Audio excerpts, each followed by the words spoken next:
these things, you realise that you've moved on, but actually so has everybody else.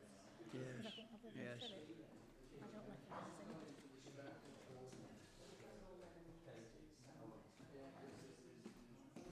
Hi, this is Vicky. Vicky's arrived. Lawson.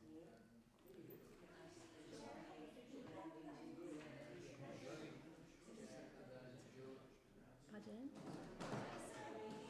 Zoe, that's Zoe.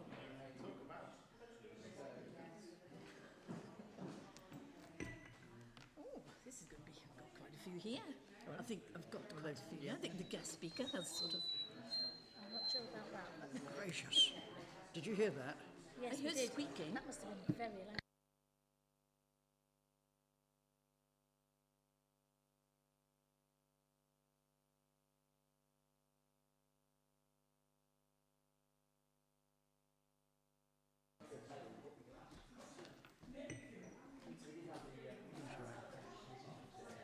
Yeah. Judy's gone to the toilet. Judy's just gone to the loo.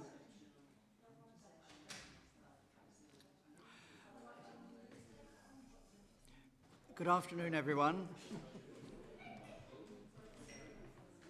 It is past 2. Hello. So we will attempt to begin the meeting.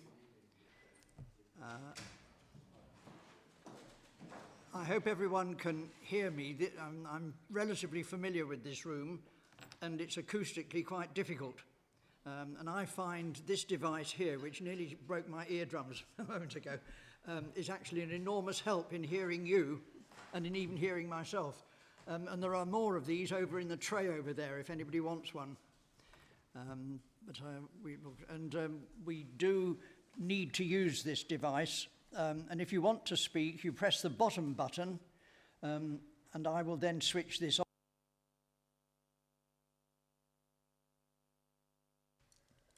Okay.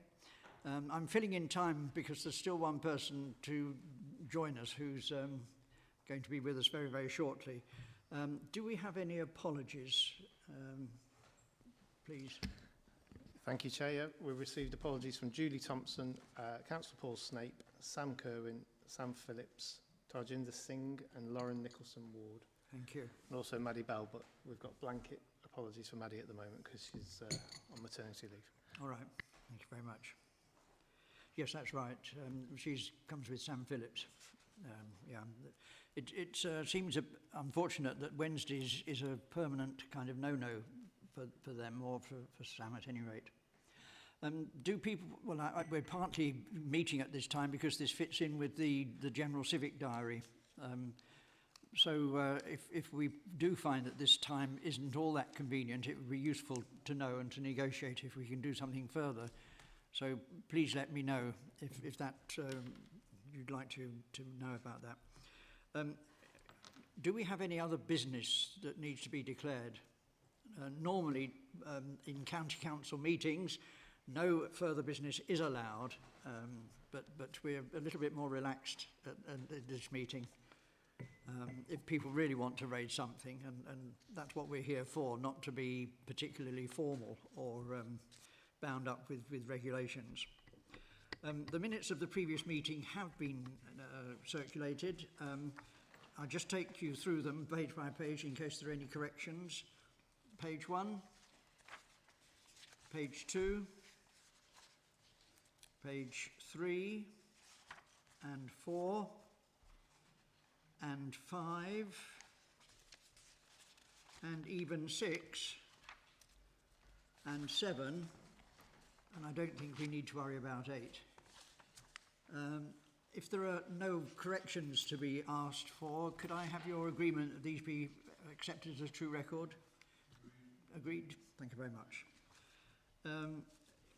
In case people do wish to refer to anything, is there anything in the minutes that people would like to refer back to before we move on to our main item?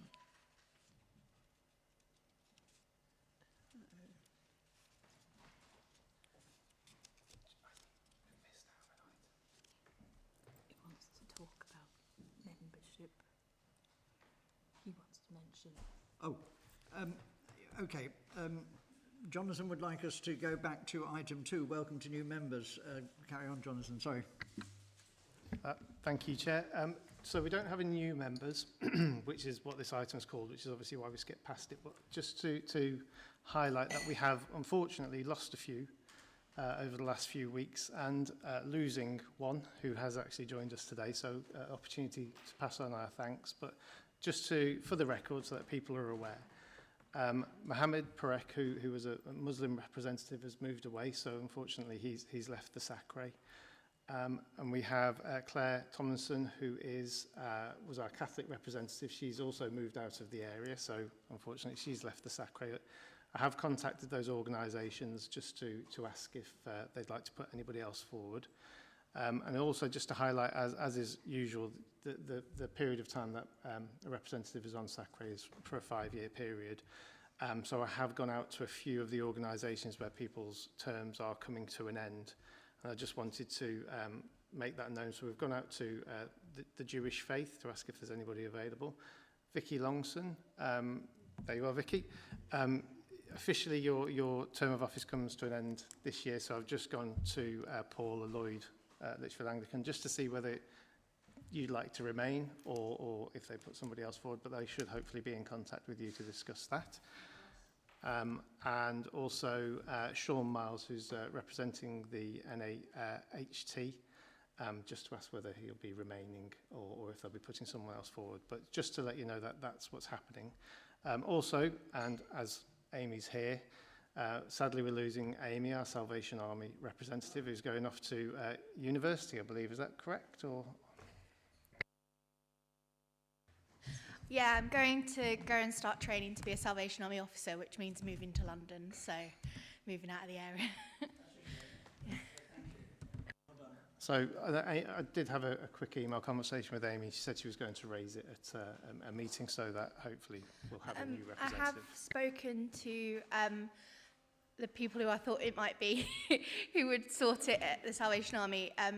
They've asked if you could contact them to organise that. So I'll give you the emails at the end. Thanks.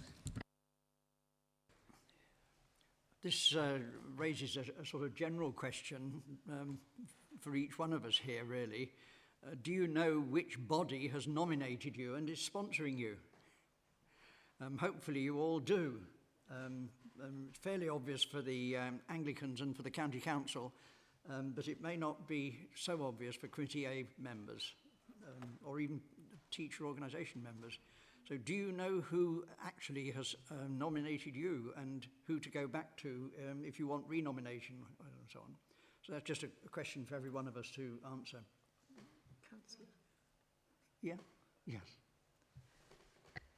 Chairman, I just wanted to comment on one of the items on the minutes. Are we going back onto the minutes? Yeah, we are. Yes. Item 153, the agreed syllabus update and launch. I just wanted to comment on the launch in February of this year and how well attended it was and how much I enjoyed being there and seeing all the people attending, and what a good launch it was of the syllabus. And congratulations to you and Mary for putting it on and doing it. It was really worth attending, so thank you for that. Thank you. I think we had something like 130 people there, teachers mostly. It was really good. It was good. Thank you very much for that. I have to say, Mr. Chairman, the age of the teachers sort of made me feel very old, I have to say. Not the only one, Councillor. Okay, thank you very much. Anything further arising from the minutes? Yes, thank you very much. Yes, it was just agenda item 137 standards. It was just the updated figure for children sitting RS exams in Staffordshire. It would confirm that the figure was still being chased. Yes, I'm talking to Tim Moss about that, Okay. because we did put in the annual report that we were chasing, and he said we're still on unvalidated data, and he will let me know when the validated data is in. But you. I will chase again, so thank you for that. Okay. Because we'll be soon in the next year's data. Yes. But then we'll have two datas to look at and compare and benchmark. Okay, thank you.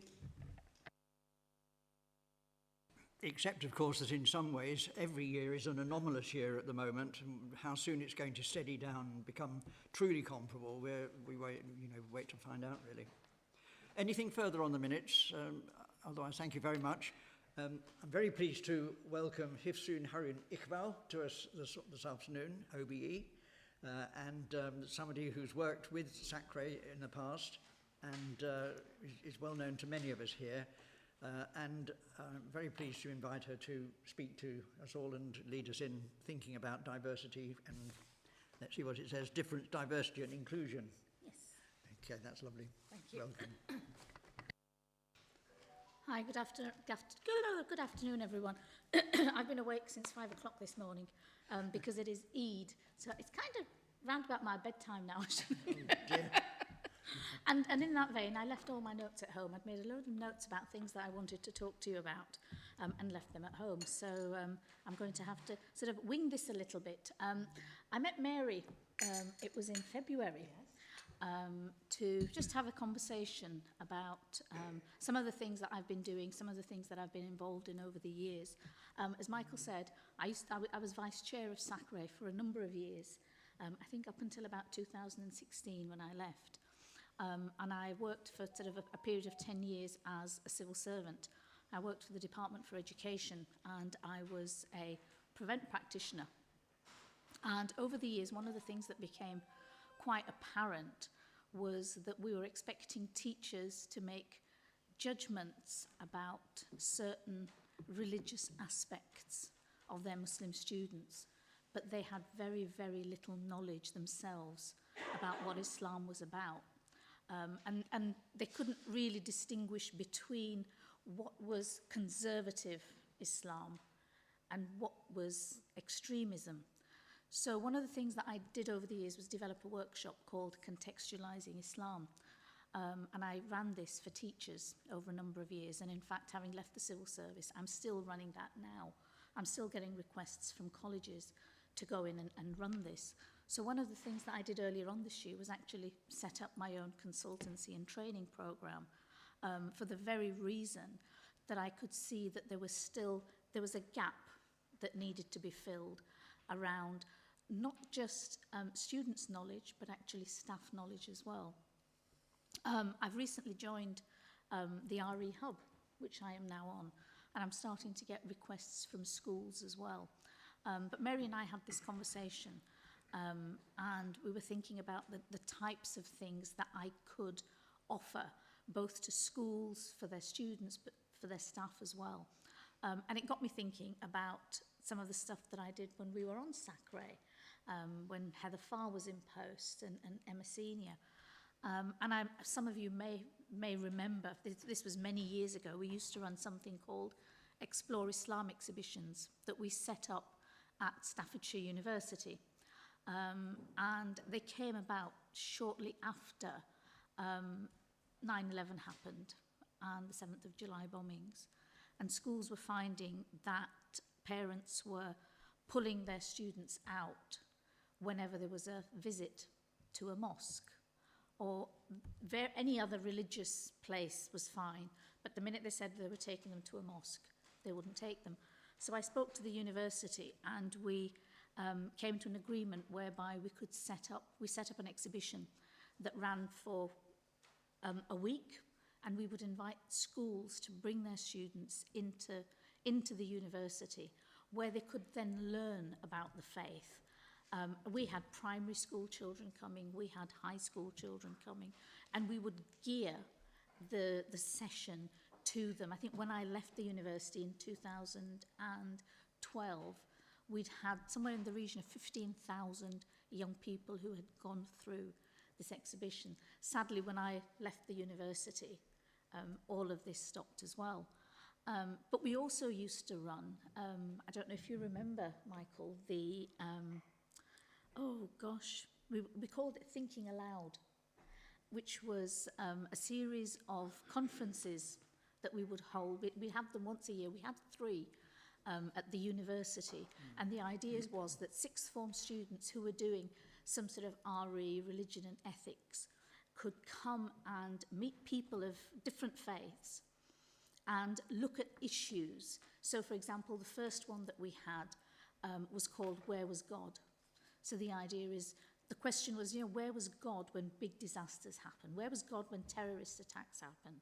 Where was God when the tsunami happened?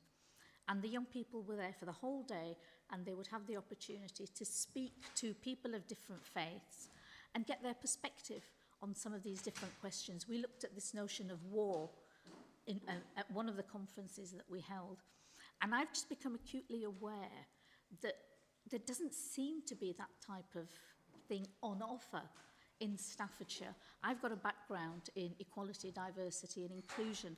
I currently chair a Jewish and Muslim women's organisation called Nisa Nashim, and there's a lot of work that we are trying to do within our communities to open up that dialogue between Muslims and with Jews through the women. Because again, we're finding that things that are happening in the Middle East are having such a massive impact on our communities in this country. And a lot of it is to do with the fact that, it's ignorance, for want of a better word. And I just think that there is so much more that we can be doing in schools, that we can be doing within colleges. And sadly, I'll say it again, not just with the young people, but actually with their teachers as well, and the staff within the schools. So really, that's where I'm coming from. I'm more than happy to talk or answer any questions. But I really do feel quite strongly that we need to be doing a lot more on this whole EDI agenda within schools. One example that's come up that I'm sure a lot of you are familiar with is the issues around Andrew Tate and all of that online space and the sort of the misogyny, and the hate that this man is creating. The worst thing for me as a Muslim is that he claims he has become a Muslim, all is fine, but he is now using that as a platform in which it's scary for me as a Muslim woman, the things that he is saying about women, that young people are thinking, well, he's a Muslim, so this must be right. But actually I'm being told from colleges that young people are coming in and their parents are supporting this guy, their mothers are supporting this guy. There is a whole agenda that we need to be looking at with young people, not just within schools, but we actually need to be looking at what's happening in that online space as well. And a lot of the work that I did as part of the Department for Education was around how hate is spread online. So there's a whole variety of stuff. I've got this great big package of stuff that I am really interested in rolling out and starting to do within schools and with young people again, which is really why Mary asked me to come and just sort of introduce myself to people again and say hello. Hello. Is that okay? Let's continue the discussion then. Thank you. So I'll put mine on just for the moment, but we try to encourage people to take the emotional side of relationships more seriously in our RE syllabus, which has now developed to include reflecting on people's feelings and one's own feelings, where you're aware of difference and how you relate to other people who are different from you. And we hope that will be something that will be constructive in schools, but it's a big step, I think, isn't it? Absolutely. And I think for me the important thing is that we have to recognise these differences, but we also have to talk about a lot of the commonalities, particularly when we're talking about faith. I do a lot of work. I mean, remember the conferences that we held in Stafford called, Children of Abraham is the one I was trying to think. And it's about, young people understanding. For a long time, and I've had this personally as well, people see Muslims and Islam as, it's those people over there. They're not part of who we are.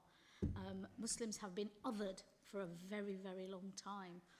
And it is so important that, yes, we do talk about these differences, because those differences, I think it just adds to the whole value of who we are as a society.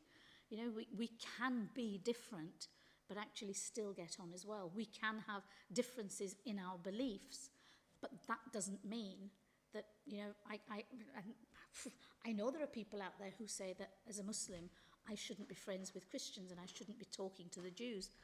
Some of my best, in fact, all of my best friends happen to be Jewish or Christian.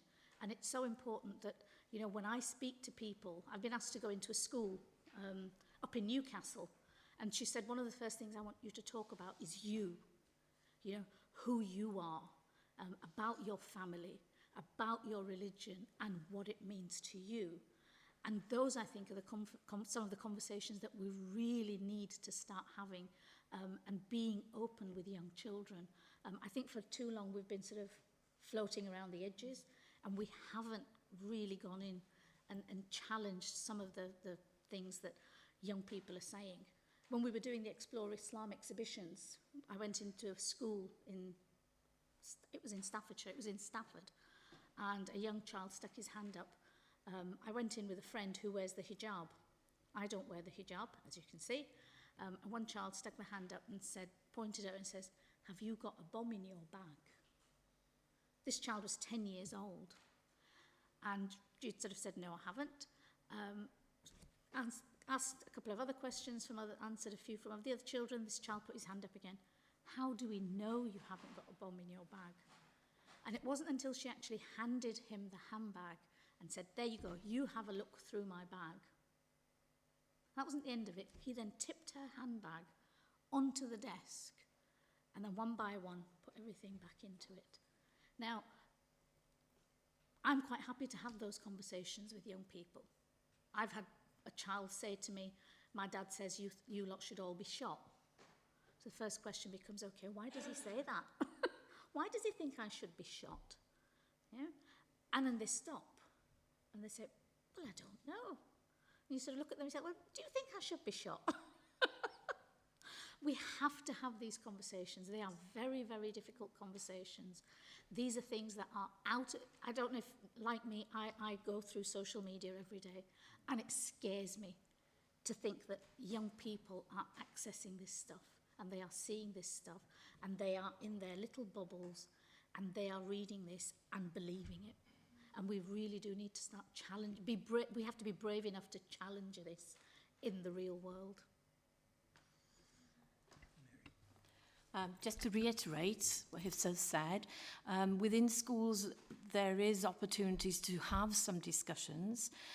This is in the relationship, health and sex education policies that all schools should have, but we do know that the government is looking at that very carefully at the moment because that document hasn't gone far enough, just as you're saying. And also in September there's a new document coming out, or a revised document for safeguarding, called Keeping Children Safe in Education 2023. And in that document, there is a lot of comment about online safety, which we've always done. But they're saying we need to be much more specific now, and we need to be talk about, and I'm going to say words you might not have even heard of, incel, Becky, Karen, Stacey. If I say these words to you, do they mean anything? Yeah, sadly they do. Yeah. You see, they mean something to me, but to some of you, it may mean nothing. So what they're ensuring now that within schools, there's going to be, from September, much more of an emphasis on filtering and monitoring pupils, students who are using these words in derogatory fashion, and that those students are using those words against our Muslim community, against our Jewish communities, our Sikh communities, and that will be part and parcel of the reporting and the Ofsted issues that are going to be surrounding those aspects. So I think Hifsa's information today is very pertinent because I've only just come off the training on incel, really? Becky, Stacey and Karen. And if some of you are saying, what is she talking about? I can say a little bit more, or afterwards you could just go on to online and just put any of those words in and you will find out the hate behind those words. And this is particularly for our secondary schools and our middle schools. And when I do the online webinars for governors, starting again in September, I will be emphasising these things, but I think it's going to put a bit of fear into people who have not been confronted with those aspects before. So it's exactly what Hifsa has said. So incel training is one of the things that I used to deliver training on as part of my job. And if you want to get a bit of an insight into what these terms mean, have a look on the ITN website and just search for the name Jake Davidson. You may recall the Plymouth shooting in 2020, and it was an incel incident. But he also talks about a lot of the stuff that's happened in America. And it's the pills, the red pills, the black pills, the blue pills. It's a very, very scary world that young people are familiar with. And we really do need to familiarise ourselves with it as well in order to challenge some of that. I think there's a very deep issue about how to enable children to be kept safe online, and I don't think the government's online safety bill goes far enough in this direction. The children have access to really very, very unpleasant material and dangerous material as soon as they get hold of a mobile. And once that happens, their parents have almost no control or knowledge of what they get up to and what they get into. And if children are picking these things up at the age of 5 or 6 or 7, it's very damaging. But I'd like us, to, if we can, to draw on Hifsa's experience and particular concerns and interest here. Can I invite people to raise questions or points of discussion relating particularly to what Hifsa has shared with us? Any teachers here who'd like to? Yes. I think it's really reassuring to hear that training's going on, so that children are being talked to about the things that are happening online, and there's not that separation between school life and online life. They're getting the opportunity to discuss what these terms mean and actually learn about them in a safe environment and from an outside source, as it was, not a biased source of these terms, of people who use these terms in a derogatory way. It's just people who want to teach them, hey, this isn't okay. Let's talk about what this means and how it hurts people. I think that's really promising to hear that that's being put in place. But I think you're right, it doesn't go far enough. The danger is always, if you tell a child no, they'll want to do it all the more. So if you tell them not to search it up or not to look at this material, they're going to want to look at it even more so. So there's always that risk that runs with it. But I think it's a good start anyway. Thank you, Chairman. If we accept that children are impressionable by online information and influenced by it, is there any way in which your organisation can actually use that social media platform to actually correct them or to actually give some sort of insight or an explanation of the stuff that they're actually being brought into? Yeah. There's a lot of training that I used to deliver to young people to try and show them the difference between what is fake news, what is actual reality, and tell them about the different sites that they should go to actually get accurate information. The problem that we have is it's not about the training, it's not about the understanding. Our problem is actually the websites and the social media sites. The government did come to some sort of an agreement at one point with things like Facebook and Instagram and Twitter, that as soon as something that was deemed extremist in nature was reported, they became very, very quick at taking it down. Unfortunately, since Twitter changed hands, things have taken 10 steps back. And there's a lot of, and so that we have no control over. And the other problem that you have is that a lot of the sites where we have concerns, they're not hosted in this country. They're hosted in other parts of the world that we've got no control over. That gives us some idea of the scope and the nature of the problem here, doesn't it? Any other questions, contributions? Otherwise, I shall say something myself. Just one, Chairman. Carry on. I think it's part of modern society, and what we can do is something that requires a bit of thought. I've just, as an example, totally something different. I'm involved with the parish council where they own the children's centre, and it's been let out, and there's a whole host of can of worms been discovered as you swap tenants. And some work wants doing, and they haven't got a procurement policy. So the new tenant has got somebody to fix X, Y, Z. If they've got a procurement policy, it would be dead easy if they got a designated tradesman to say, agreed that Joe could do it. And then there's some very wishy-washy guidelines about it's best practice to get 2 quotes on something underneath 5,000. But then when you get to 25,000, you've got to have 3 quotes. And if it's over a really obscure national government figure, which is probably something to do with euros, and it's 181,952, let's say, you've got to go through a full tendering process and put it, and you used to have to put them into the official journal of the European Union, but there's now a fair tenders office. I've only just found that because I've been messing about on the internet and finding stuff out. But when you find out on accepted sites, like the government sites, so when you get into dodgy sites, there's all sorts of stuff that goes on. And I think when you watch daytime television, I'm of an age when you can actually watch daytime television, I actually think the fear of God's been put up to people about being scammed, ripped off on face value. Oh, it looked really real, and it's maybe something that we need to think about nationally. There's something about personal responsibility because the state cannot police, as if they said, these sites elsewhere. They can in China because you just can't get access to them. They just block them. So then you've got a democracy and free speech. But then you've got the thing that in the old days when you got publishers and people wrote things and said things, there was the law of slander and libel. And quite often you dig into these things and you think that there was some criticism recently about a really 1860s law being used about an abortion. But you find that some of the old laws, they had common sense and they were used, but it's then been jumped on by a whole group of people that are in favour of one thing or another. And I don't want to end up in a debate about that.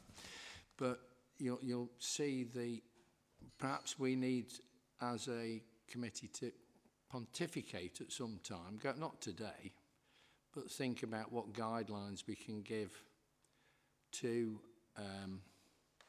teachers and help them dealing with parents and children, because that surely is our aim, is to support those who've got to do this.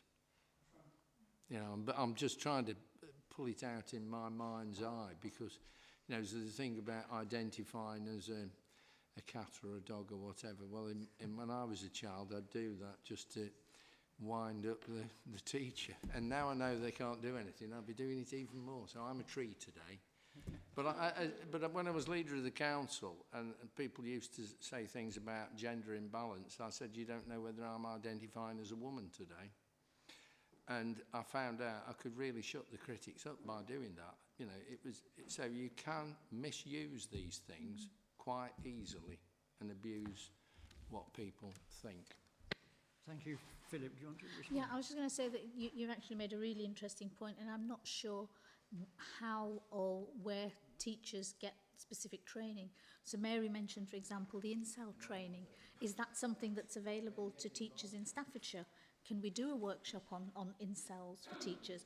Can we do a workshop on what's fake news, how to identify what's fake news, and something that they can then roll out? I don't know how that... There is some specific training through the Safeguarding Board from Staffordshire and Stoke-on-Trent, but I don't think it goes into that depth of detail. I think it's more generally safeguarding training.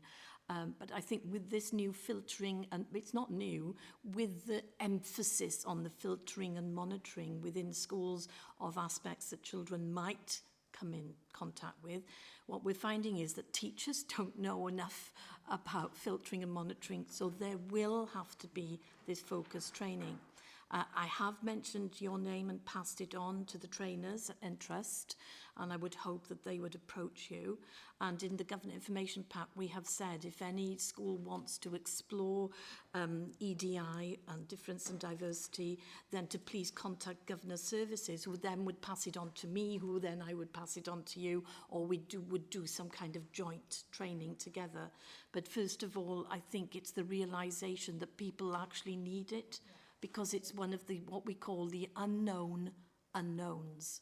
Until you actually bring it up with people, they don't even know. They don't know anything about it. And that's the hard bit. I just wonder if it's like a multi-subject issue. Thinking from an RE perspective, it comes under worldviews. In the new syllabus we've launched, worldviews. But also ICT with media literacy and knowing what to look for in a website to see if it's accurate and true, and looking at what references are and how a reputable website will have references. They'll back up what they say, and that's a good way to see whether something's legit, whether it's been researched, whether it's personal opinion, or whether it's an actual topic that's worth considering, if that makes sense. But then also like relationships and PSHE. And so it's the type of approach where I don't think it's just safeguarding, it's also multi-subject and also history, and like looking at the history of these terms and things like that as well. I mean, that's interesting. This morning I went onto Twitter first thing in the morning, and the first thing that's up there is that Sophie and Edward are splitting up and getting a divorce. I'm thinking, where on earth is it? Yeah, exactly. So my instinct is I go to the BBC website, I go to Reuters, I go to Sky News, nothing at all on the main websites. And you sort of think, how many young people, would know that if they see something, their first instinct should always be to go to the proper sites, the proper news sites to check something. And it's something that's very, very basic, a very basic concept that we need to get across to young people, that you don't take something at face value. But if they don't know how to do it, their instinct is to just retweet it or quote it and say something more, and you've got that snowball effect with all sorts of things. This was something, just some nonsense that somebody had put out. But you're right, there are so many different ways that we can tackle this. But we need to do it in smaller chunks, because otherwise it can get quite overwhelming, really. Carrie, yes, please. Yeah, I was just going to address some of... I'm sorry, there was a lady further down. Yes. Oh, I'm sorry. Okay.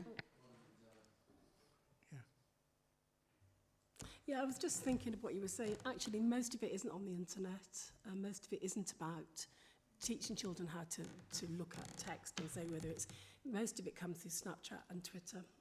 And they believe it completely at face value. Wouldn't even question it. Yeah. And it doesn't matter whether they question it. It's for them, it's just... That's the thing. So I think it's a very, very big thing to try to tackle. And it's just everywhere and inherent in children's behaviour, and the bullying and everything else that goes on through those platforms, the self-harm, it's huge. I don't think it is just about internet. I think it is really about how we educate our children to use that. And I was been in education for a long time, and I failed every year, even with getting police in to talk about the bullying and things. We failed every year to get through the bulk of those children, understanding that this is not a good thing to be doing. Yeah, it's quite sad. And see, the sites that we're talking about sort of Snapchat and Twitter and Instagram and Facebook. These are the sites that people know about, but there's a whole world that we're not familiar with. I am, because sadly that's where what my work involves. Sites like Gabe and Vote, and sort of there's a Russian Facebook, there's a Russian Twitter, where all of this information, is being put. It's fake information, it's fake news, but people are accessing that. And a lot of adults will never have heard of some of these sites if I mention them. And you're right. It's a very, very. It's a horrific world when you start looking at it, to be quite honest.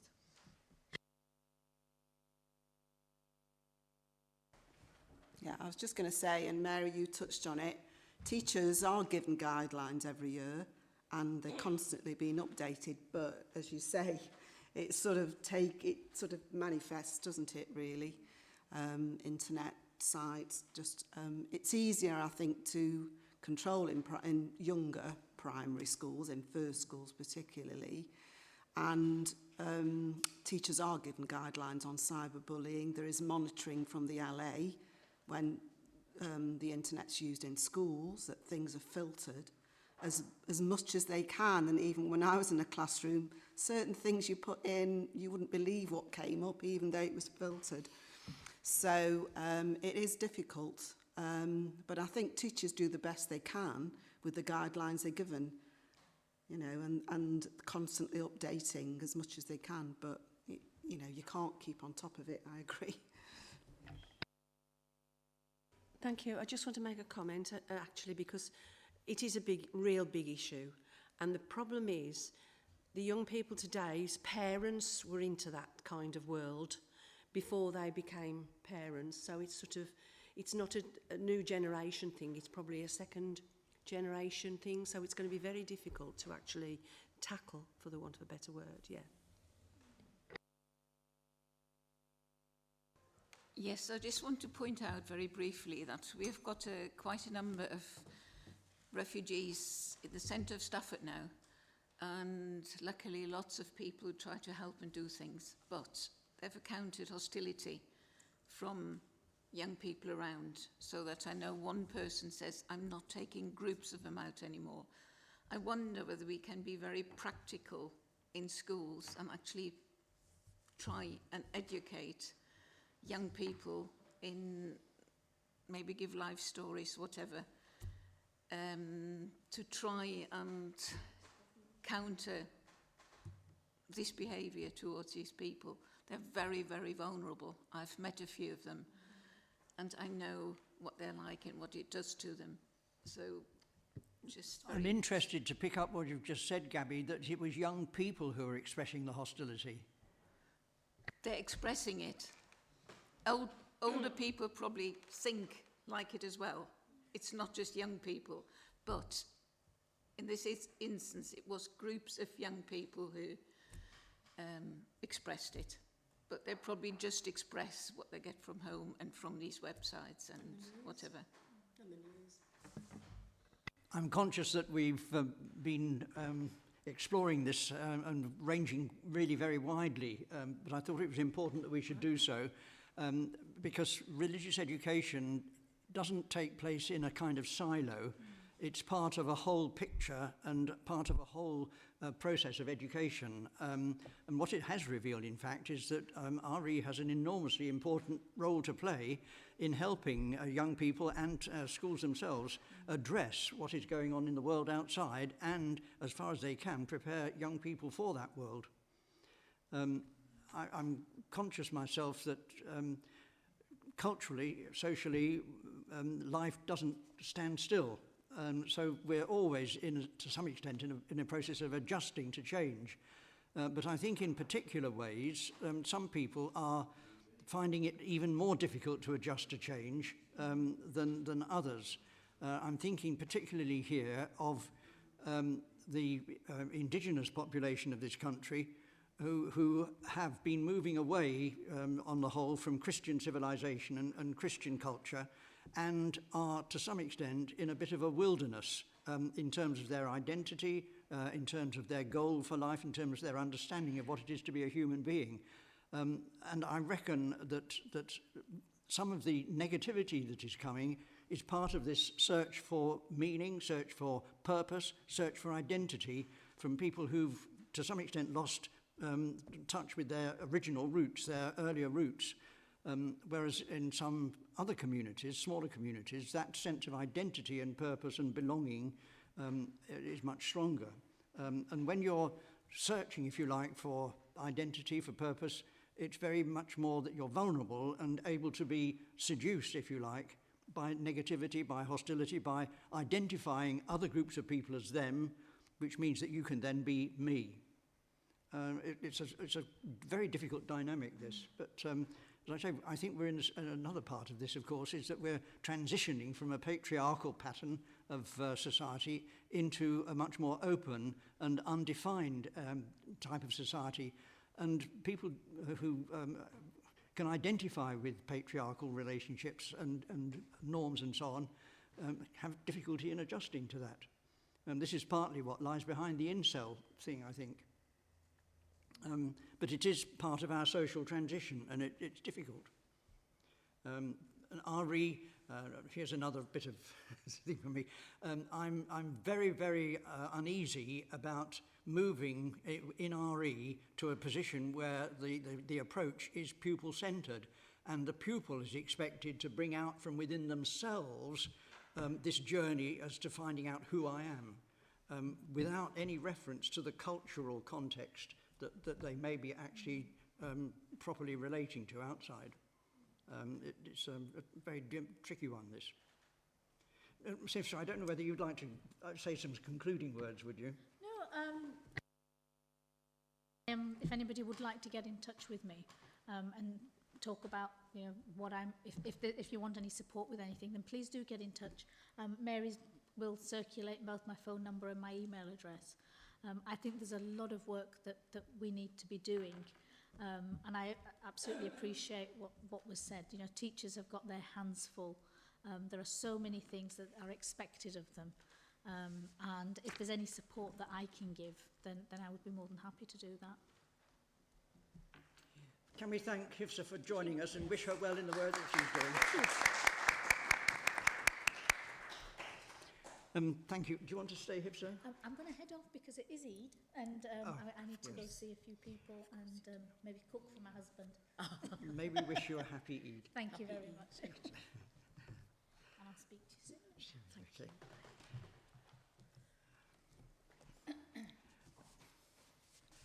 I'll have to confess I had not fully realised it was Eid, so that's my omission. No problem. So, item 6, an update on key issues, and over to Mary, please. All right, all of this information is on page 10 onwards. The first part is to say that I have been commissioned by Staffordshire County Council to carry on in this role as advisor to yourselves for another year. It is commissioned year by year, so find out what happens next year. And thank you so much regarding the agreed syllabus. Thank you for your commendation, your words of thanks and support. And I have put a little report there about the agreed syllabus launch. It was a really successful afternoon, and in Trust said it was the best attended course, if you want to call it a course, that they had had for many a year, which was good to hear. And the reason behind it as well was it was free. And that's always important at the moment because we know school budgets are very, very tight. And at that event, I was very keen that people received the information that they needed in order to address the new revised Greek syllabus. So they either had a little goodie bag like this, and inside the goodie bag was the agreed syllabus and the presentation from the day on a memory stick, a data pen, or they could have it through a paper copy, and if anybody does want a paper copy of their revised agreed syllabus, then I do have some copies here for you today, so just see me afterwards if you'd like a copy. If I haven't got sufficient, I will make sure that you do receive them. The delegates were very enthusiastic after the conference. I had many, many emails of requests to go into school, to train, to do this, to do that. The unfortunate thing is that there would be a cost implication and many schools were unable to meet the costs, but I tried my best in other ways. So I provided additional planning for the spring and summer term for RE, draft planning to anybody who requested it. The planning for religious education is already in here for the autumn term. So I have been updating the spring and the summer planning. And most of the requests I've had for support have been from special schools who want support in how this would apply to them in their very peculiar or particular setting. And we know special schools have a variety of settings. So next week I'm visiting another special school who've been prepared to pay a little bit of money to entrust for me to go and visit them. And so I'm doing that. Can I interrupt, Mary, just a moment, just to clarify for people, the additional material that Mary's talking about is not part of the statutory syllabus. It's supportive supplementary stuff, which means that we don't have to review it and agree to it. But Mary, very thankfully, is supporting the agreed syllabus with this supplementary material, and which can be added to and enhanced and changed according to circumstance. And that's why we've just called it the appendix, because the appendix is not the agreed syllabus. But schools seem to be really interested in the appendices more than they are in the actual syllabus itself. So it is great when I get the opportunity to visit a school to clarify many of those aspects. Also, middle schools, they say they're struggling because they're not sure how they should be addressing the agreed syllabus. So I've been providing support for middle schools as well, and I've been adjusting some planning for them to have a look at. So I would say, all in all, the launch was a great success. And we met with many, many people from schools that some of us had not actually seen or heard of for years. And I think it definitely got the message over that RE must, not could, or if you want to, but RE must be taught in schools. And the shock element was the high schools when they saw the must word, because they say, it's a choice for us, isn't it? And I think we emphasised the fact it was not a choice. Continuous professional development. I have been striving to have official courses run at Entrust to help and support people officially, if you like, with the agreed syllabus and any other aspects to do with religious education. But unfortunately, people are unable to pay, and so those courses have been cancelled. Where I've been able to run free online courses, I find those are well attended, and I do that through the National Association for Teachers for Religious Education. I piggyback onto NATRE, and we run free network meetings for schools then. So this one that we ran just a couple of weeks ago was all about the agreed syllabus, and that seemed to be well received as well. There have been a number of conferences that I've attended, and we'll be looking at one of those in particular, the NASCA one, in a moment. But I've also been attending associations for religious education, inspectors and advisors. I've been on online courses for them.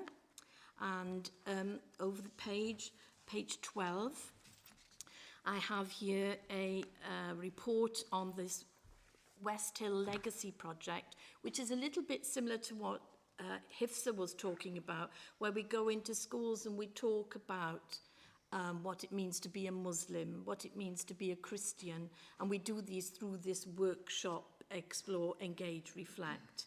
So on the pages there, page 12 onwards, you can see that I've put the dates and where we've been able to offer those workshops, and I've given you the feedback from staff and from pupils regarding that. So it's a little bit of quality assurance. I attend usually one or two of the workshops so that I can speak to governors, head teachers, staff and pupils to get their take on the workshops.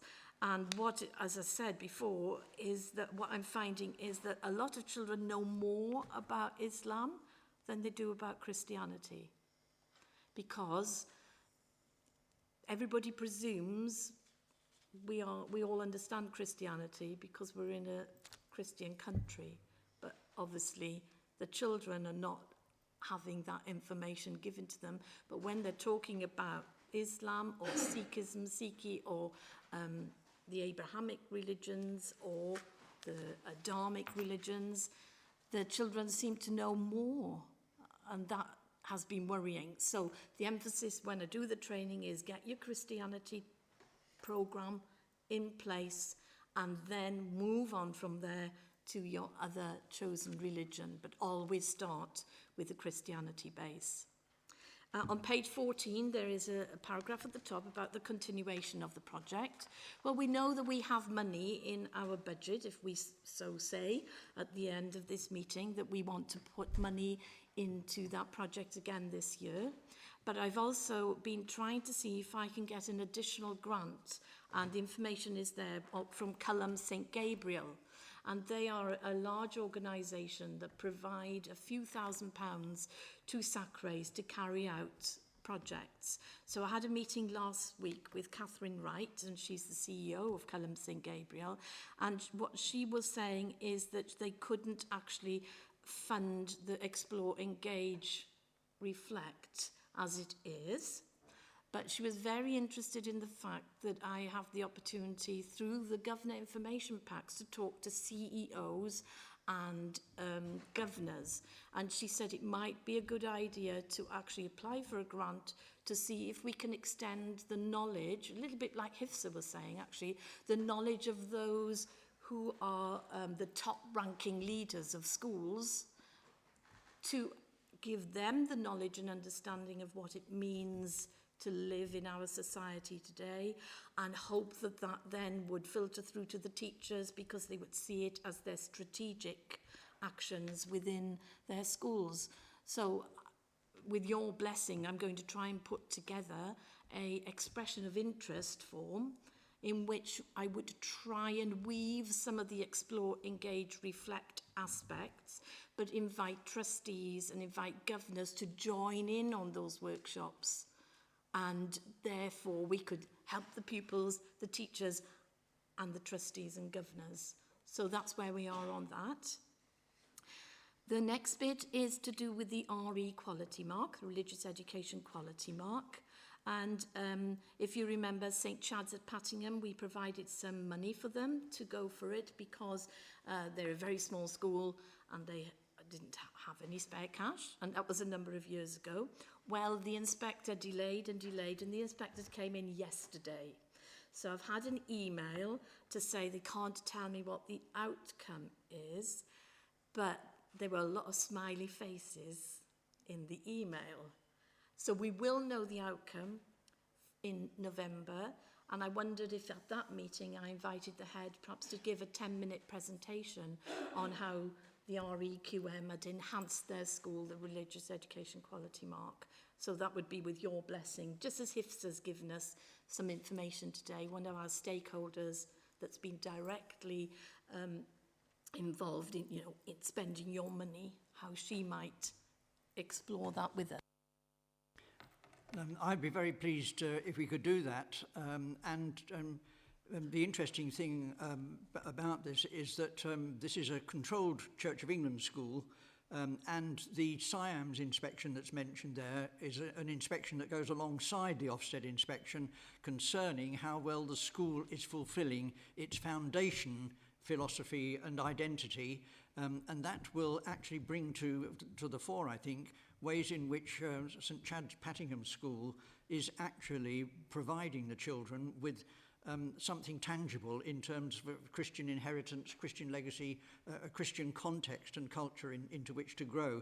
The fact that it's been excellent SIAMS inspection means that that's going to be a very strong element of the pupil's experience there. Gabby. Yeah, can you just explain what the quality mark actually entails? What do they have to do? And well, I'm not going to actually answer that question because we have in the room a head teacher who is in the process, Sean, yes, of applying for the REQM, but I can actually add more information if you wanted me to. You can. I mean, we've got assessment in 3 weeks' time. We've submitted all our evidence. We've submitted our... You have to put together a... there's quite a detailed application form that's broken down into 4 strands: teaching, learning, curriculum, leadership. And you have to gain, within each of those strands, there are several of the strands within each of those main strands which you have to gain evidence involving talking to children, staff, providing work, and over the past 3 years of evidence. So it's not just current stuff, it has to be work that's happened beforehand. We have to decide whether we believe we fit the criteria for a bronze, silver or gold. And we are being assessed online, so we are not being visited because our assessor is based in London, and so our assessment's taking place on the final week of this term. So and we'll see how we go. And are you going for gold? I'll let you know after the assessment, Mary. Well, I do want to tell you St Chad's Pattingham has gone for gold. Wow. Yeah. So I can't say anything more than that, but we're really crossing our fingers. I was very fortunate to be the very first school in Staffordshire to have gained that in the school I was in many years ago, and I could only achieve silver. So if we do get gold, we know it's been money well spent. Yeah. We have actually been through the live assessment quite a few years ago now and achieved gold, but we had a face-to-face visit, and that visit was just by an advisor who came and spent the whole day, similar to what Sean said, looking through books, talking to children, looking at planning, assessment, talking to me, but very similar to an Ofsted deep dive, really, checking every layer of the school. So it's much more pleasant than an Ofsted inspection, but it's as intense in terms of the delving that they do. But yeah, it's good. Which school was that, please? St Michael's, Penkridge.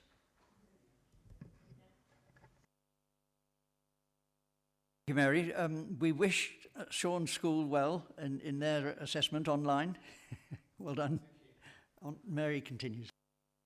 And there's just one other part, and that's on page 14. And this is a direct result of the actually agreed syllabus launch. A very young RE lead at a school here in Stafford at Flashley wrote me an email, for which I have added that at the bottom of page 14. It is a request if we would be able to fund some resources for them, because she was so enthused by the launch. She went back to school and realised that their school is actually in a deficit budget, so there's no money. Now, this is a school that has really, really worked hard in the past 4 years. It's been requires improvement for many years. It has strived with staff training to do as much as possible in all areas of the curriculum. And I know they've just had a recent Ofsted. I can't tell you the outcome, but we're crossing our fingers that this school is out of RI. We're crossing our fingers.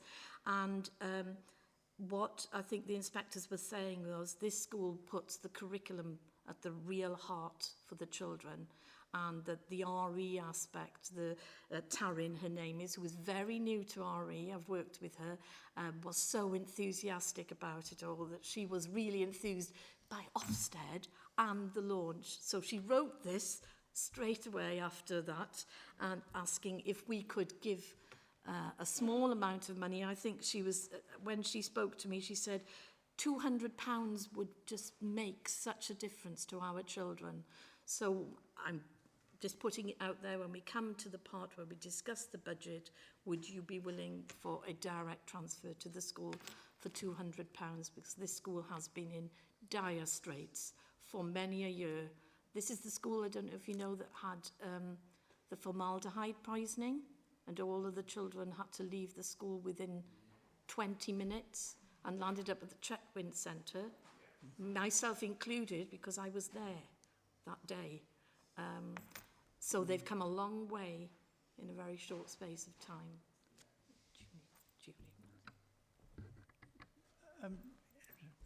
Judy. Thank you. I saw that and saw £200, and I thought, she's asking for too little. That will go nowhere. No. And if we can, within our budget, our own budget constraints, increase that, I'd be more than happy. I think she would be over the moon. I think she was just being humble, because that's what she's like. We'll see what happens when we come to the budget, Judy. Did somebody else want to say something? We thank Mary enormously for her report and for all the positive things that are going on in our county. Would anybody like to ask any questions about any part of that? Or make any comment? Well done, Mary. Thank you. So we move on to the next item, which is an update on the National Association of Sacres, NASICA. And as Mary said, she and I went to the 30th anniversary annual meeting, which was held in Fishmongers Hall, a splendid location right on top of London Bridge, with a view of the Shard and the Thames, a very brown and dirty looking Thames outside. But the inside was a splendid medieval hall, and we were well looked after there. And we had a good celebration. You'll notice that the first keynote speaker was Dr. Catherine Wright, that Mary has just mentioned. And she set really the kind of scene for where we're going next. And we had our patron, the Right Honourable Charles Clarke, a former Secretary of State for Education, speaking as well.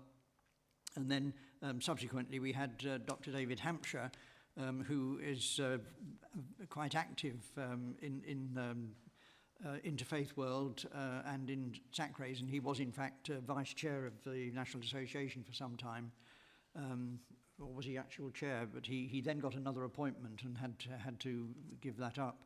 And he was giving a review of the annual reports that each Sacre prepares and submits officially, including our own Staffordshire one.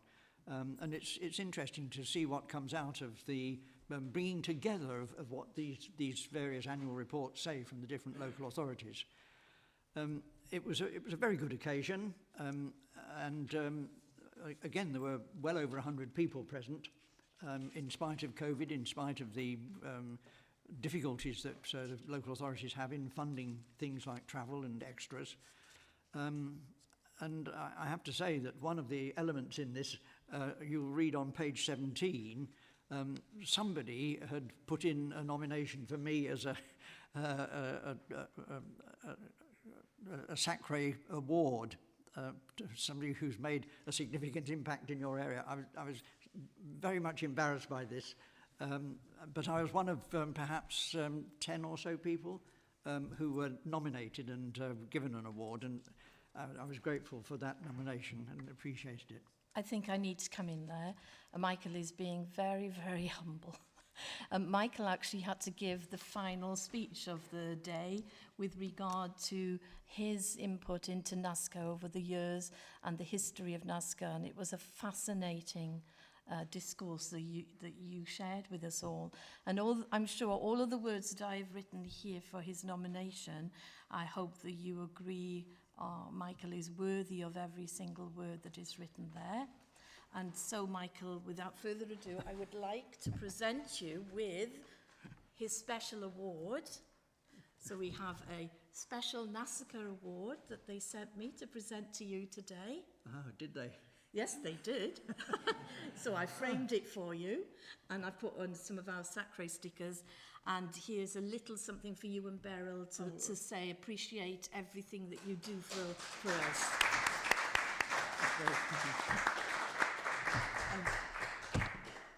That's totally unexpected, so thank you very, very much. And I wouldn't have been doing this if I hadn't gained some pleasure and enjoyment and fulfillment out of being involved in this way. So, Michael is so organised that sometimes it's really difficult to spring things on him that he doesn't know anything about. Oh, well, it does happen. But thank you very much. If I can just say one or two very other brief things about NASICA. NASICA is working very, very closely with Claire Clinton and the development of regional hubs for RE, which is going to be talked about in a short while. And so I won't say any more about that, but I just want to say that NASICA is firmly involved in this collaboration, and in fact Claire Clinton is one of the key members of the NASICA executive. So coordination and liaison is sort of almost automatic on this one. They're by no means a rival to local authority SACRAs. These RE hubs are, if you like, a sort of evolution of where we're getting to in the sort of educational world in terms of developing the best kind of networks to support good education in the schools that we're seeking to serve. and I see that in that kind of context. The only other thing I want to mention is that some of you may have read in the press that the organisation Humanists UK have recently won a very important test case relating to the place of humanists in Committee A in local SACRAs. And this ruling was that it was unlawful for local authorities to prevent a humanist person from being appointed to Committee A. That is the committee which contains faiths other than the Christian faiths and denominations other than the Church of England. So that was a very important landmark ruling which will have considerable implications for the future.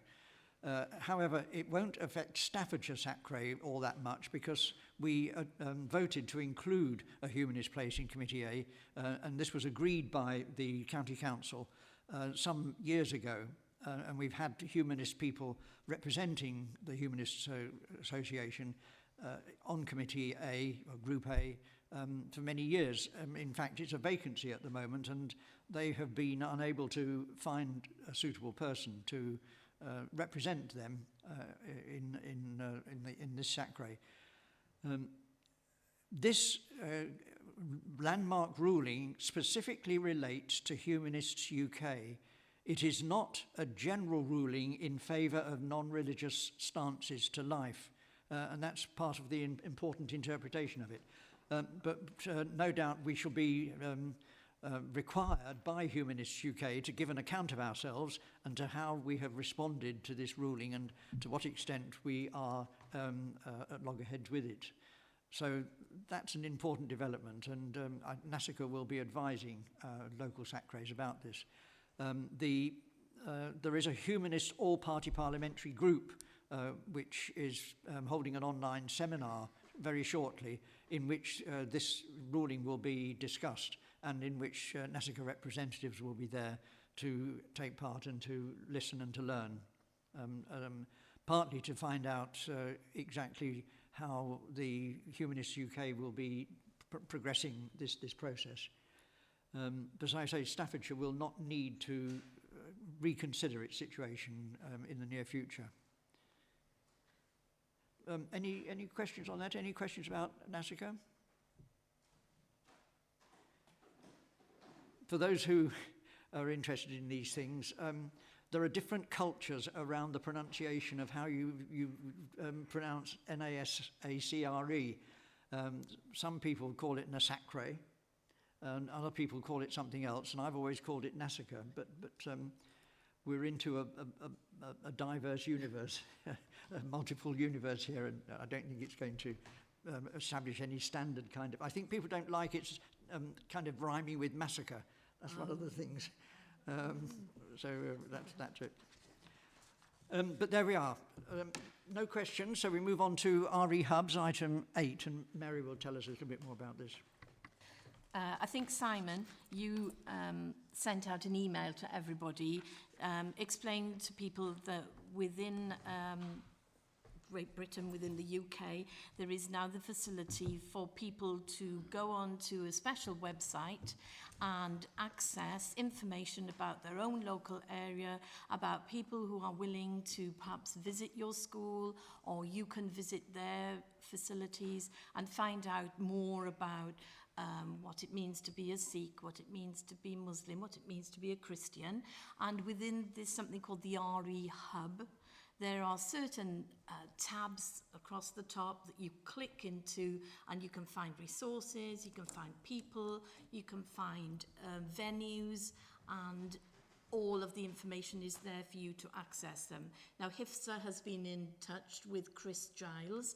If you remember, some of you might remember a few years ago, Chris Giles actually visited us, Sacre, to tell us that he was starting on this journey within the West Midlands. So this now is the end of that journey, if you like, because the RE Hub is set up.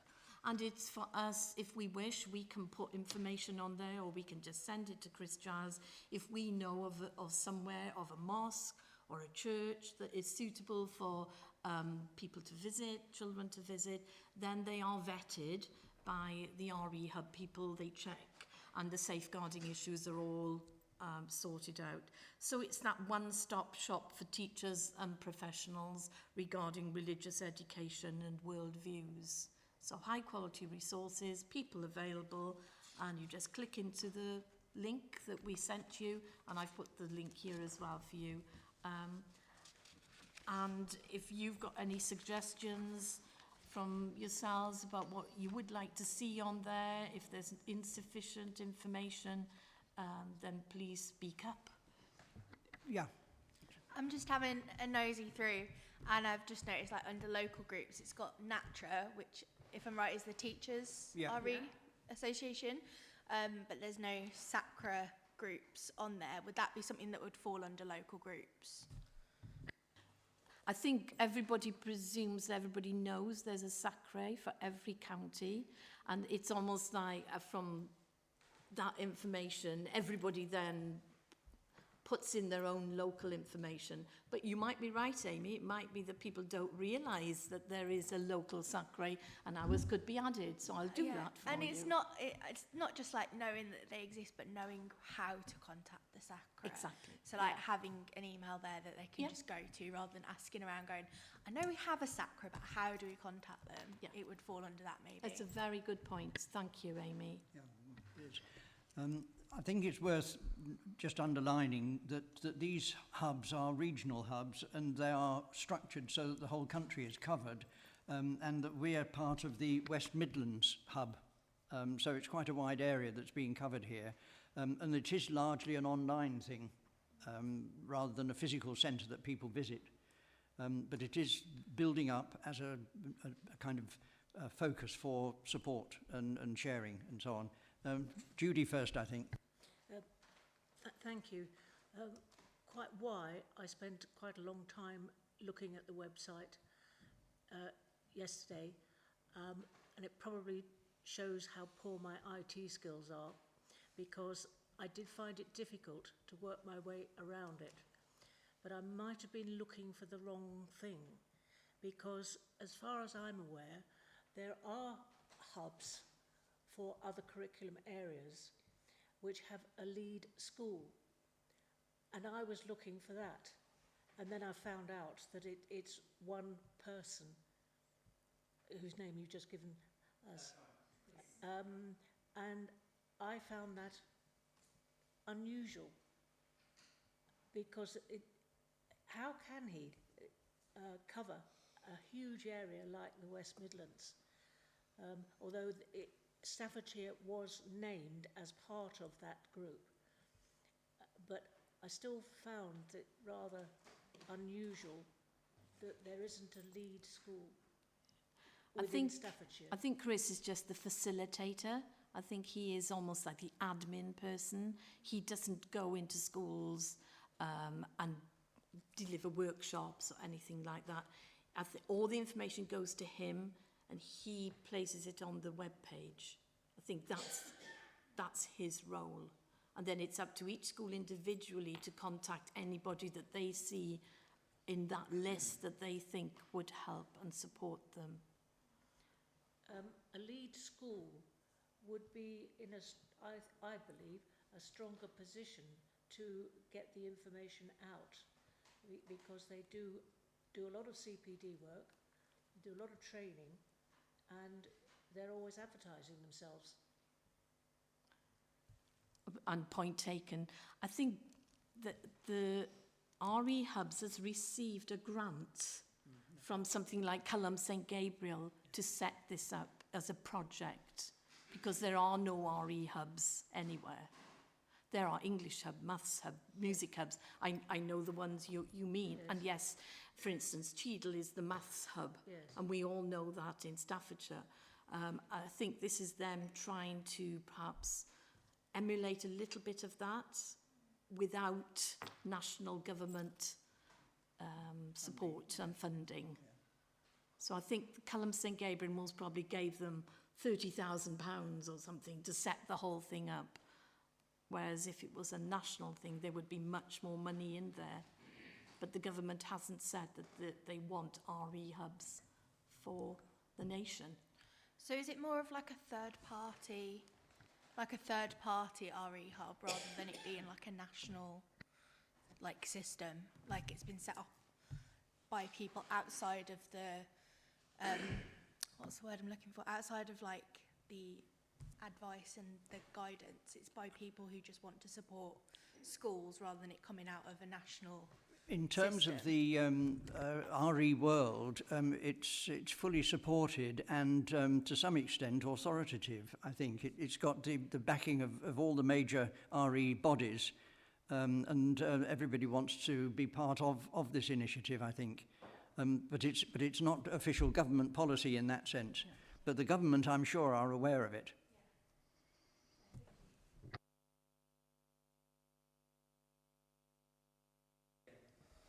Yeah, I'm just thinking of the person who wanted money to buy artefacts, which I do agree with entirely. But I've briefly looked at this, but will there be a spot where people can say if they've got artefacts that people can go and collect? There used to be a loan scheme, didn't there, in Staffordshire years ago, that you could loan books, you could loan artefacts, you could find lots of stuff. I mean, I don't think that exists anymore, but will this, this hub include artefacts, that physical things that people can go and collect and use in their schools? Somebody could set that up, and then it would be an area that people could visit. I know the one you talked, the aspect you've just talked about. I used to run it at the Multicultural Centre, we used to call it, the Intercultural Centre. And I ran it, and all the artefacts would go out to schools, and I would take them there. I would do workshops on all the artefacts, on the drums, on the dancing, and everything associated with all of it. But that was disbanded. But we do have the Minority Ethnic Achievement Service, who through the Engage, Explore, Reflect workshops that we fund, they have used some of those artefacts to support those workshops, but I don't know where anything else went. So if somebody wanted to set up that type of thing in Staffordshire, they could set it up, put their name onto that website, and people could then access and say, please, could I borrow the artefacts? But nobody so far has done that. Okay, but... Sorry, I've just got the website up. There is resources centres on the West Midlands hub, and it's at the moment it's just got Birmingham Museums and Hereford Diocesan Resource Centre. Far away for Staffordshire teachers, aren't they? Yeah, yeah, but there is that space for resource centres, so I suppose it would be a case of getting the word out to local resources to add on to the hub so teachers can find them. And the Derby Faith Trail isn't on there, and that's where many of our schools from Staffordshire actually attend, the Derby Faith Trail. So that is missing. So I think, we're only in the first 6 weeks of this being set up. The reason it's missing is because Derby is in the East Midlands, I think. Oh, sorry. But I couldn't find it in the East one.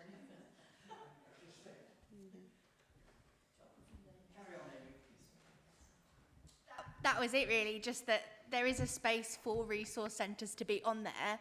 It's just that I don't know how many resource centres, obviously with it being a new venture, thank you.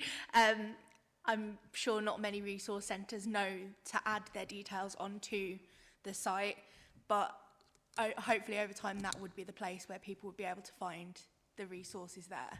That's right. It's building up the whole facility and adding to it as necessary or as possible. I have to say that not every resource centre might want to be on that kind of site if they can't cope and have the capacity for lots of inquiries. So there's perhaps a push and a pull thing there. Possibly. Or a negative and a plus. Okay, everybody? So that's RE Hubs. Watch this space, watch their space, and it's part of the future, I think, that we'll be working with. Mary. Well, you can see on the budget pages there are two budgets. There's last year's budget and there's this year's budget. Now, it does look like in last year's budget that we had a carry forward of 4,780, But that money has actually been spent. It's just Interest haven't called for the money yet. It's up to Interest, because that is the money that pays for the workshops that we've just been talking about, the Engage, Explore, Reflect workshops that were run by the MIAS team. So the MIAS team incur costs when they go into school. So we have been paying those costs, and Trust know that the costs are there, they've been paid out, but they haven't called for the money. So put it like that. We've had that money's worth of support and resources. And I will be speaking to the new head of Entrust resources called Kate Plant as was, to point out to her that actually there is money that they're not being calling for, but yet they've been providing the service. So I think it's just miscommunication. I have been emailing them, but it's fallen on dead land kind of thing. They have been through a significant reorganisation themselves, and they probably haven't caught up with themselves from that. And the number of staff has reduced significantly because they've sent staff back to SCC, and all sorts of things have been going on. I wasn't aware that Kate Plant was involved in that. Plant has just been appointed as one of the main team leaders at Entrust, taking over from Graham Tague. Graham Tague, yes. So Graham Tague's moved up and Kate's moved into his space. So she's been emailing me, and she is the one person who asked me to go into the special school next week to do RE. So we are having our conversations. We're just starting on our journey together of communication. Well, John Callister has Yes. also taken on quite a senior role. Yeah. And I know it's early days, but he will be excellent. Yes, he will, because I spoke to him with regard to the RE launch. It was him I had to speak to with regard to certain issues around that. So I agree with you. Okay. So yes, there appears to be some money left, but can I just say we have actually spent that money, and YouthNet have been paid as well for their Christian input, because what happens there is I apply for the money for YouthNet and I pay them from my own company because they're not set up as a vendor in Staffordshire County Council. So that's how I pay for their skills. But you have to be reimbursed. Yes, I call for the money then, but if it doesn't appear on here, that's life. And then with regard to this budget for this year, because there's been this change between Entrust and Staffordshire County Council, if I now wish to do additional work for yourselves, I can apply directly to Staffordshire County Council. Remember before I used to have to go through Entrust, who would then apply to Staffordshire County Council. Well, now I can apply myself and they give me a purchase order number and I can do work on your behalf, which is a much simpler system and much easier for accounting purposes. So hopefully next year we won't have this anomaly so much. There I've put right at the bottom funds needed to make available to the MIAS team to run the workshops. They charge £500 per day. So I'm saying, so say we ask them to do 8 days, that would be about £4,000. And then possible money for Flash Lee, I put 200 there, but if you're saying you want that to be increased, then I need to follow what it is, your lead on that. And then I've put here support for planning for schools, 4 times 450, which would facilitate me going into schools and helping them with their planning. And it says 4 days, so that would be 8 to 10 schools actually would be supported, depending on, say they had an Ofsted and it mentioned RE was a particular issue. We had one of those schools in the Federation and I supported them and so on. So it's, that's the budget. The question is, can we afford the things that you put down here? Does this add up to less than the 6,170 you've got there? So I've just added it up. Yes, go on. With the 4,000 and the 1,800, that's 5,800. That leaves us with 370 left. That doesn't include the Flashly £200. So there is a bit of room if we wanted to up the Flashly finance thing. What I have in mind here is that it's quite invidious giving a grant to an individual school if this is going to be at the expense of something that would benefit a wider range of schools if the money was used in a different way. I think that's the consideration for the SACRE. But if SACRE wishes to support Flashly School in their request, then I'm very happy that we should go ahead with that. But I do want to say that if we do this, then that money will not be available for work with a wider range of schools. Judy.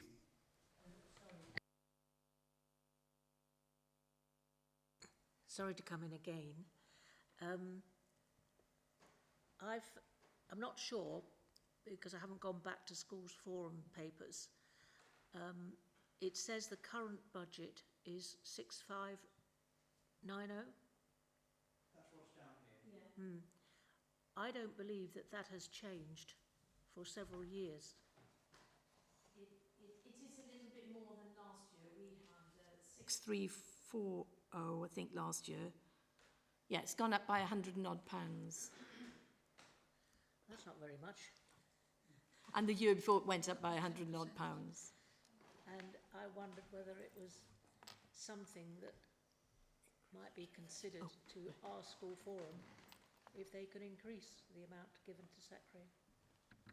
I'd be very happy if your forum would take that up and request that from the County Council. More than happy. And there are county councillors present who might have heard that. So I suppose what we have to decide is how much do you wish to increase from £200? Do you want to give? Do you want to give it £400? Do you want to give £300 to Flashly? My own suggestion is that we've been asked for £200, and we have the means to give that £200, and I haven't heard anybody express any reservations about that.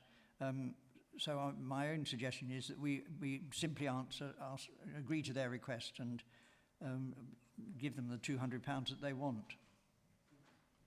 I suppose what we could do is say we give them £200 and I could go in and help and support them for half a day, and then how to use the resources sensibly, rather than they're just sitting in a cupboard.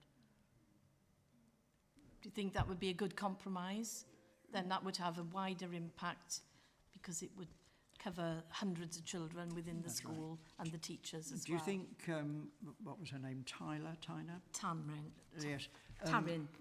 I mean, I'm delighted to hear that she was so enthusiastic, and that we really want to build on that. Yeah. I've got a fairly good idea that she might have some sense already of what she wants to buy. But if Mary can give close support as well, that would be really good. Okay. Yeah. Are we happy then? Are we agreed? £200? Okay, thank you very much. Now, development plan. Yes, we really should have a little bit of a sense of who we are, what we're here for, and review how well we're doing it, and what more needs to be done. So Mary has prepared this chart here. Well, the development plan that you have here is the one that we started a while ago, and it's coming to its end. It was mostly to do with the agreed syllabus. It was mostly to do with reviewing it, having the agreed syllabus conferences, the launch and so on. And the engagement with stakeholders was a massive part of it. And as you can see, when we started off, we were in red and amber areas, and now I've put green for everything, meaning we've improved considerably. But there is going to be one area that we will need to carry forward, and that's about new members becoming familiar with roles and responsibilities, because we're going to have a number of new members joining us in November. So I'm reckoning that will go down to red plus or amber minus, however you wish to look at it, because people won't understand their roles and responsibilities. In the grey area on the at the end, I've put some suggested areas for development from September onwards, which I would then, if you were in agreement, move into a new development plan with success criteria and what kind of evidence would we need to see in order for it to be successful.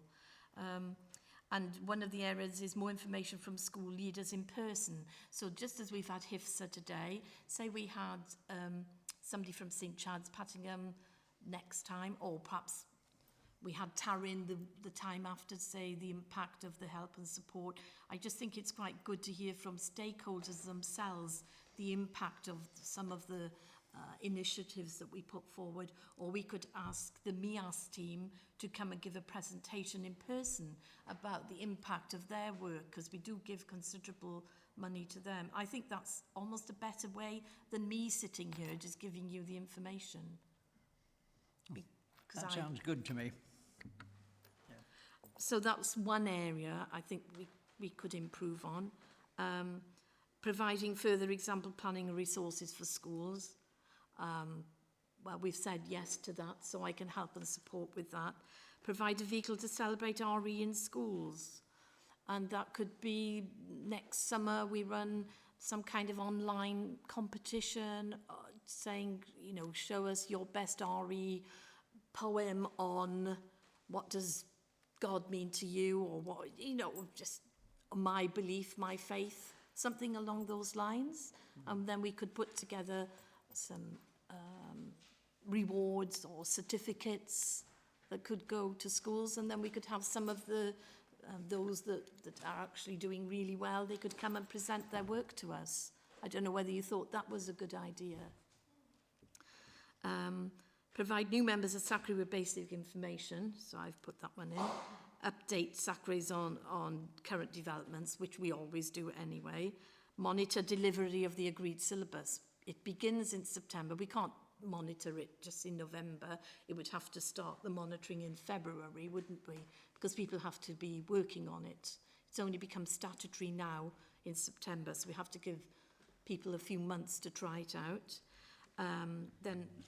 It becomes statutory in September, but schools are already beginning to adopt it. Oh, yeah, yes, yeah. Then resume monitoring of collective worship, because we've not done a lot of monitoring of collective worship due to the pandemic. People had excuse, oh, we haven't quite got back to it yet, Mary, but I think we need to resume that monitoring, definitely. Monitoring of the GCSE and A-level results, not just unvalidated data, but the proper data that should be coming through. And succession planning, because who's to say who will be sitting here in 2 years' time? And that's important. And that's why bringing on somebody like HIFSA or having people from other schools to come and present, people who are very interested in RE, it gives you that opportunity to see what's out there in the wider community other than myself and Michael. So any comments?